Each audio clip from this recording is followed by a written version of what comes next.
fadli badan iyo wafdigoo fadli badan inaguna waxayna wafdigii ilaahay oo ilaahay u ballan qaaday ducadeena iyo istikfaarteena inuu aqbalayo maqaasidda xajka waxaa ka mida walaalayaal taxqiiq allaa muwaalaata bayna mu'minin wa kaafir in la caddeeyo oo ilaahay dadkan u caddeeyo inaan gacantooya ka dhaxaynin gaal iyo islaam gacantooya kala dhaxayso yaa ayuha aladiina aamanuu inama almushrikuuna najas falaa yaqrabu almasjid alxaraama bacda caamihim hada ogeysiisyadii halkan laga bixinayay waxaa ka mid ahaa sanadii 9aad ee abi hurayre iyo caliy bna abi aalib iyo colkay horkacayeene warbaahinta dadka gaadhsiinaya warka aayaadkaasaa lay gaadhsiiya gaaladu waa nijaas xaramka iyo u soo dhowaanin weligiina sanadkaa wixii ka horreeyey halkanay ka nacnaclayn jireen oy ka buuqi jireen weli gaaladu odhan jireen waanu soo xajaynaa waanu cumraysanaynaa maalintaasaa laga joojiyey taa waxaa lagu muujinayaa inaynu kala qolanahay kala ummadna nahay adduunkani wadanba uga qaybsana siday gaaladu hadda ugu qaybiyeen laakiin wuxuu u qaybsay 2 qolob keliya gaaliyo islaam gaalka iyo munaafiquna waa isku rabaciye isku qolo muslimkuna meel kastay joogaanba waa qolo tii baa la doonayaa maanta in la nasakho laynaga dhaadhiciyo markaa meelaha qaar ka hadlaya waxay leeyihin musaaxabatu ladyaan waxaa la saaxiibinayaa oo la walaalaynayaa diimaha marka addiin alibraahimi baa jiro diinta kiristanka iyo ta yahuudiyadda iyo ta islaamka iyo rasuuladii lagu soo dejiyey iyo waaba isku qolo keliyada wadaada dee meelo walba jooga oo qaarkood xataa aanay fogeynbaba warkaa baahinaya hasaa waxa la isu keenaya yahuudigii sunnaaradda ahaa baasha halkaa dheere ka laalaada iyo kii kiristanka ah ee boobka ahaa iyo mid kaloo isaguna duub gashanoo layidhi waa muslim asaa la leeya wada dukada oo wada ducaysta oo u duceeya marna gaalada iyo marna islaamka nebiyaduna nebi muuse iyo nebi maxamedba iyo nebi ciiseba reer banu israa'iil waxay ka soo jeedeen oo nebi ibraahim bay kasoo wada jeedeen waxaa markaa lagu hirgelinayaa baatilkii diinta kufriga waxaa lagu baabi'inayaa xaqnimadii diinta islaamka halkan tii laga ogeysiiyeyna ma ahayn waxyaabaha maqaasida waxaa ka mid oo lagu xaqiijinayaa taxqiiqu lquwati bayna almu'miniin dadka mu'miniinta walaagtinimadooda la hirgelinaya aafaaqda iyo garaadka qofka muslimkaa la doonaya odayaalow iyo xujaaje iyo rag iyo dumarow garaadkeena kor loo qaadaya garaadkeena iyo thaqaafadeena iyo wacyigeena baa kor loo qaadaya waxaa laga yaabaa markaad waddankii joogtay waxaaba kugu weynaa 2,000 oo qof oo reerkiina waxa la odaybaa markuu waddankii joogay ee uu tuuladiisa joogo sidaas u eegi jiray marka tuuladiisa oo isugu soo ururaan xoogaa yaroo reermiya soo dhan jira cajaayib waxaasoo dhan malafihii hebelba odaygii hebelunbaa intaasoo tiro ahi ay ka soo jeedaa ay ka farcan tahay laakiin odayga caynkaa ahaa dhowrka ku la yaabsanaa markuu 5 milyan oo qof isdhex taago walaalaa oo muslimiina oo caalamka oo dhan ka yimi oo isku ficil keliya oo isku qowl keliya leh wuxuu odhanaya wallaahi show talkuba halkan u ahaaye show talkaaguba islaamku u ahaaye show intii aad ogayin yaroo kooban ba ahayd markuu dadankii ku noqdaa wuxuu leeya cajaayib warma waxaanu aragnay warma ummadda muslimka halkaa isugu timid buu odhanaya markaa waxaa kor u kacaya walaasinimadii iyo dadka isbarashadoodii ayaa kor u kacaysa halkan marka la yimaado tacaaruf baa jiri jiray madaxda muslimiinta ee gobolada ka timid iyo waxay isbaran jireen qiyaadadooda iyo culimadooda iyo aqoon-yahankooda iyo meel la isku bartaabay ahaan jirta meel wax badan la kala qaataabay ahaan jirta biyashhaduu manaafic diiniya dheefo diiniya iyo dheefo dunyawiya ayaa la kala qaadan jira marka arrintaasina aad iyo aad bay muhiim u tahay in marka aad halkan joogto aanad loogama jeedo inaynu inagu isurursano aynu jinsiyadeenaasoo keliya eegane waxaan oo dham inay walaalaha yihiin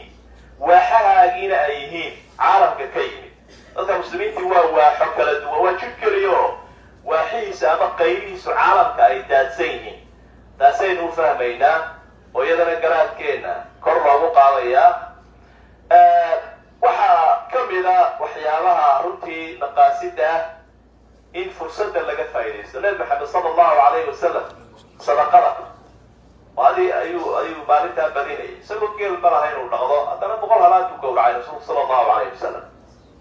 100 geela buu gowracay. bal ka sheekay innaga qofkay 100 usoo ururaan in wax horo lahayn wuxuu odhan jira war intan odhan lahaa intan waa cayni qabadkiiye bal intaan aan dhaqo horta uu dhaqina 100kiiba uu gowracay. dad badan oo dhaqaala haysta ay nagu jiraan. markaa neefka faralka ah ama neefka fidyada ah oo qura in la bixiyo maahe, waxaa la doonayaa masaakiinta xaramka in looga faa'iideeyo. qof waliba wuxuu qali karo naftiisa iyo waalidkiiba inuu niyoodo oo xujaajta laga farxiyo layaa 10 neef soo qala oo duraybaa iska jiro oo maraq baa loo yaro baahan yahay, nin waliba yidhaahdo culimada u dhiibo bal intaa ha loo soo qalo dhowrkaa maalmood hilib iyo maraq laga dharigo.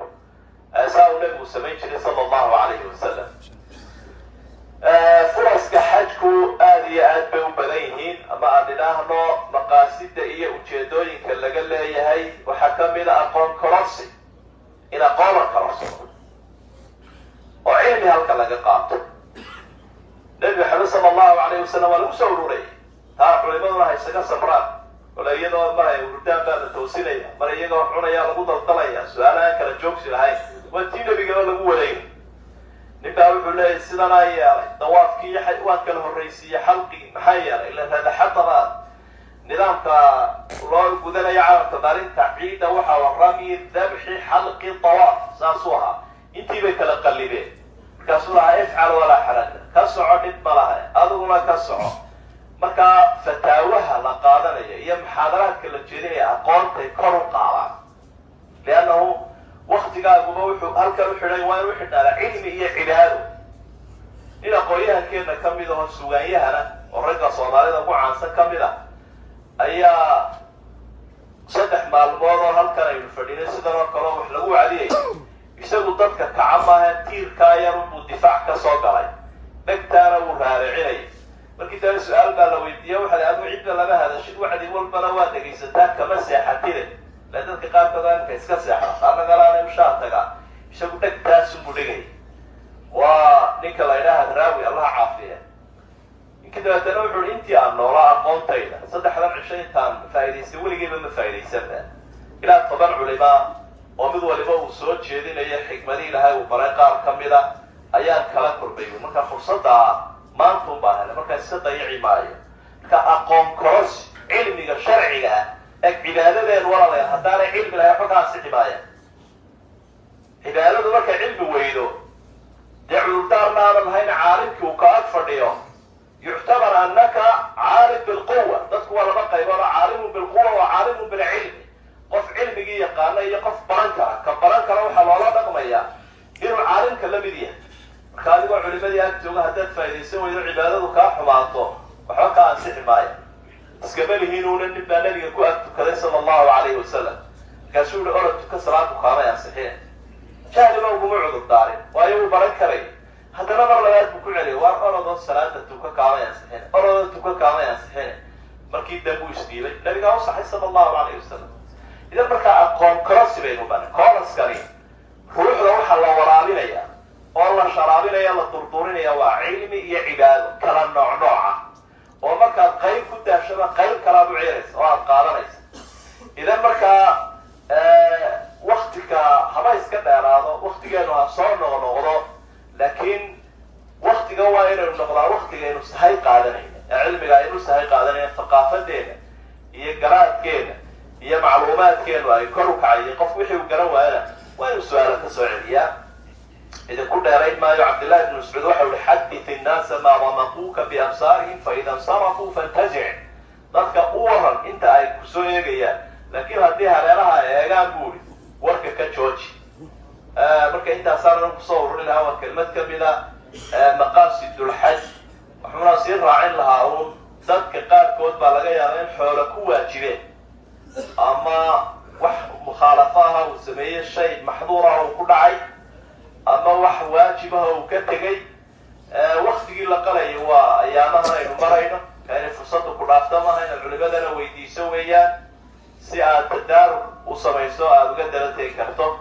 جزاكم الله خيرا وبارك الله فيكم، والسلام عليكم ورحمة الله وبركاته.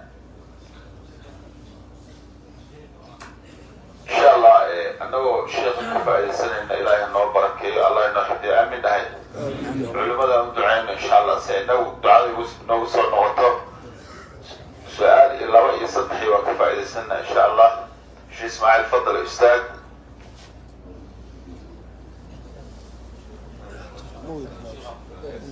بسم الله الرحمن الرحيم. يا شيخ والله شيء وموسم أقولت أنا كرسل قلنا هاي أذكر إنه كمين واسدي هذا الشيء والله شيء والله ما لا وقت من سنة رأيت فيلم قاعد هذا اليوم بدرك حتى الصوم وصوم حسب هو قبلي كمل الأحكام الإسلام صلاة الصبح وقياته عن حتى بدر أشكال جديدة goormo weeye xilliga ugu dambeeya oo la rabo qof imsaak inuu sameeyo oo ka istaago. Hadda salaada subaxdoo kaleeto 4:20 ama 4:18 baa inoo ku qoran tawqiit. dad in badan baa haysan tawqiitka waxay dhegeysanayaan ninka mu'adinka goormo adinaya hadda ugu dambeeya goormo adinaya qaybtood waxaa laga yaabaa tawqiitkii oo ah 4:20 sida saacadoo kaleeto inay ku daraan 5:10 oo 4:30 jamaan dabeedna qofkii iska cunayo ilaa 4:35 inay gaarto. su-aashuu ina weydiiyey walaalkeena xaajiga ahay waxa weeyaan marka uu qofku soomayo goormuu ku joojinayaa cunadii uu cunayay. zayd bnu thaabit saxaabiga allah ka raali noqda waxa uu leeyahay adaankii nebiga waqtigii nebiga adaanka iyo suxuurta waxa u dhaxaynayay qadru 50 aaya 50 aayadood in la akriyo oo suuradaha gaagaabana waa 10 daqiiqa meelaha. markaa sharci ahaan sidaasuu inoo sheegay xadiidka nebiga aayaduna waxay leedahay fakuluu washrabuu xataa yatabayana lakum alkhayd alabyadu min alkhayd alaswadi min alfajr. cuna oo caba ilaah waagu idin caddaanayo. marka waxaa la iska ilaalinaya waa waaga wadaadka maaha. hadduu wadaadku ka dambeeyo waagaa lagu joojinaya. hadduu waaga ka horeeyana waa la iska cunayaa. cibaadadana mar walba waa in lagu dadaalo oo guurguurkeeda waaga berigiisa waa in lala socdaa. waxaynu kusoo ururinaynaa imsaaka marka la sameynaya lagu joojinaya waa marka waagu caddaado.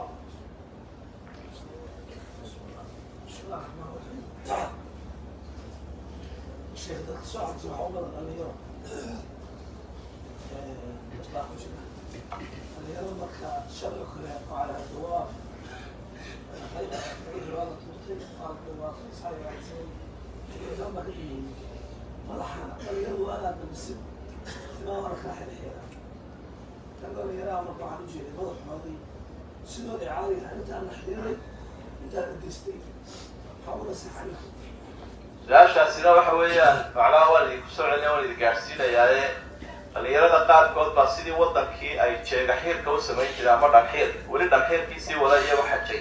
maxaad odhan lahay? dee waxaynu odhanaya waa xaraam. naha rasuulu llahi sala allahu alayhi wasalam can ilqaza. xadiidkii saxiixa waxau tilmaamaya inuu nebigu diiday qoordiinka jeega xiirka xagga laga xiro gaalada la isu egeysiiyo. marka fursadday uga faa'idaysan lahaayeen inay dhaqankii gaalada ka hadhaan waa inagaa soo tilmaamay. walaaga gaalka iyo gacantooyadiisa waxaa kaba inay isaga ku dayato kuwooda heesa iyo kuwa filimada dhiga iyo waxaas ayaa dhinacyada xiira. marka qofku inuu timihiisa wada xiiro iyo inuu wada gaabiyo oo uu isku simo waa labadaa midu. waxaana fadli badan xiirista. hadduu gaabiyana way u bannaan tahay. muxalliqiina ru'uusakum wamuqasiriina laa takhaafuun. sida ilaahay qur-aanka kariimka uu ku tilmaamay nabiguna sala allahu calayhi wasalam wuxuu marka hore aada ugu duceeyey qofka muldhinaya timaha. calaa kulli xaal dhalinyarada waxaynu u sheegaynaa in gaal lagu daydo dhanxiirkaa la sameeyo waa xaaraan waa xaaraan waa xaaraan.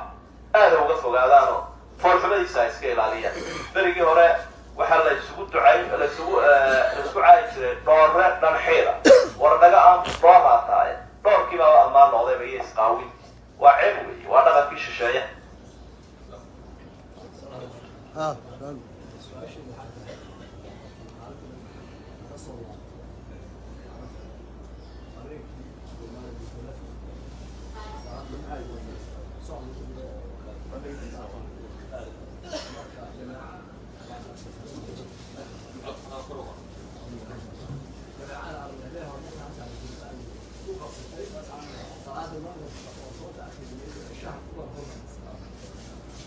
salaada maqribka iyo cishaa'iga iyadaa la horumarinayaa. habeenka musdalifa la joogo maqribkaa la horumarinayaa, waa la aqiimayaa, haddana waxaa la tukanayaa cishaa'iga oo labaa.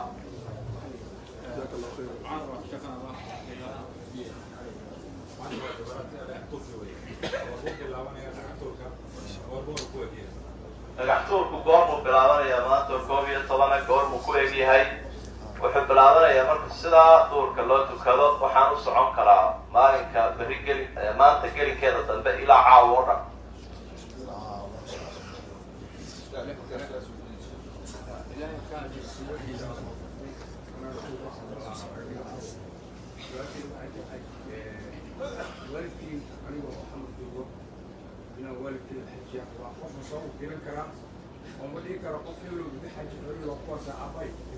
su-aashaasina waxa weeyaan waalidkii cidna loogu dhiibi karaa xajkii laga xajiyi lahaa? haa, waa loogu xajiyi karaa. xaju shubruma, xuja can nafsika uma can shubruma. shubruma ka xaj, kadibna naftaada ka xaj, kadibna shubruma ka xaj. marka waa laga xaji karaa qof kala maadaa ka xaji karaa, ma cid baa lacag uga iibi kartaa. inkasoo dhamaaday dee waa sanadka soo socda bajibaanayna. waddankeena abaara aad badan ba kusoo noqnoqdo.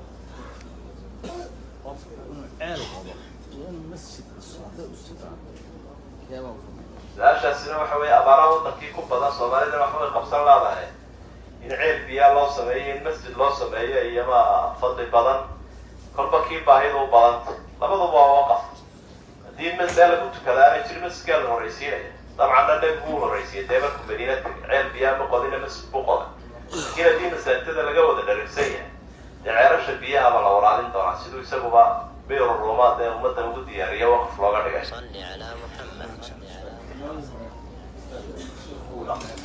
dhaqsada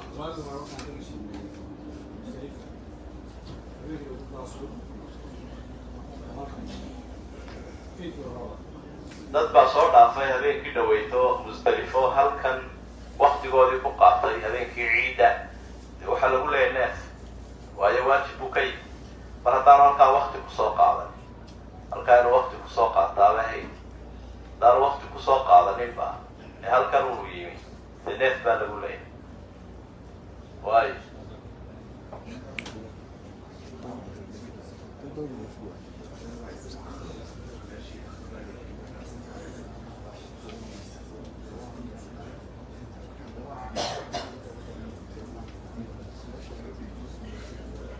yar baa iga yimid boqonta marka dawaafayo, dhib bale insha allah. way noo dhanta qaar baa indhaa maraan maraya. asalaamu calaykum.